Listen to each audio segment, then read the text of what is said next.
Hello বন্ধুরা, আশা করি আপনারা সবাই ভালো আছেন, সুস্থ আছেন। এইগুলোকে কি কচু বলে আপনারা একটু অবশ্যই জানাবেন। এখানে পাওয়া যায়, এগুলোকে হিন্দিতে বান্ডা বলে। তা এগুলো আমরা বেশিরভাগ একবার করেছি ভাতে দিয়ে আর কি খেয়েছি, কাঁচা লঙ্কা সরষের তেল দিয়ে মেখে। কিন্তু এগুলো তরকারি করা যায় কি না আপনারা একটু কমেন্ট করে জানাবেন। চিংড়ি মাছ দিয়েও করা যায় কি না সেটা আপনারা একটু জানাবেন। আজকে ডিনারের পনিরের তরকারি করলাম। এটা কিন্তু পেঁয়াজ রসুন ছাড়া, একদম সিম্পল, আদা টমেটো দিয়ে পনিরের এগুলো দিয়ে বানানো। আর একটু ঢ্যাঁড়স ভেজেছি। হ্যালো বন্ধুরা, এই দেখুন মহারাষ্ট্রে ওরা রুটি কীভাবে বানায় সেটা আপনাদের একটু দেখায়। এই দেখুন, এই লেচির ভেতরে একটু তেল দেবে।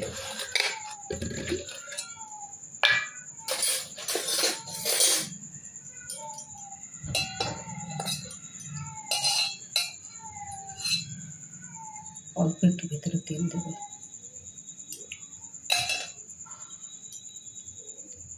এবার এটাকে পুরো এইভাবে বানিয়ে নেবে। বানিয়ে এবার যেমন রুটি পেলে, আর ওখানে খুব বড় বড় আর কি, একটা রুটিতেই আমাদের পেট ভরে যাবে, এত বড় বড় রুটি বানায়। এবার এটাকে বেলবে। আমি একটা করেই দেখাচ্ছি। আমরা তো রোজ যদি এরকম তেল দিয়ে রুটি খাই তাহলে আমাদের শরীরের 12টা বেজে যাবে। আর ওরা এত ঝাল খায় না তরকারিতে, আর তরকারির কালার একদম লাল হবে, আর উপরে তেল ভাসছে, এইরকম ওদের তরকারি। আর বেগুনের তরকারি তো ওদের একদম খুবই স্পেশাল। যে কোনো অনুষ্ঠান বাড়িতে মশলাদার বেগুন বলবে, গোটা গোটা বেগুন থাকবে, ছোটো ছোটো বোটা সমেত থাকবে।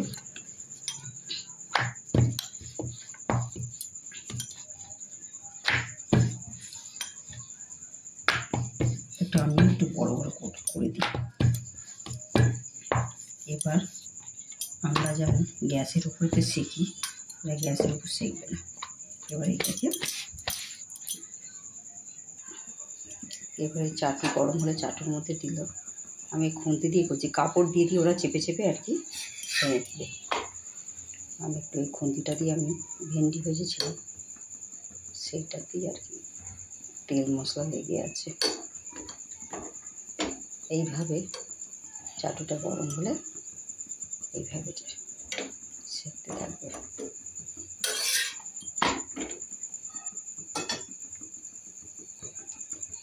এবার চাটুর ওপর এইভাবে আমি খুন্তি দিয়ে করছি, ওরা কাপড় দিয়ে এরকমভাবে চেপে চেপে রুটি সেঁকবে। আর এই রুটি না সারাদিন যদি থাকে না নরম হয়ে থাকবে, একদম শক্ত হবে না। এইভাবে রুটি করে।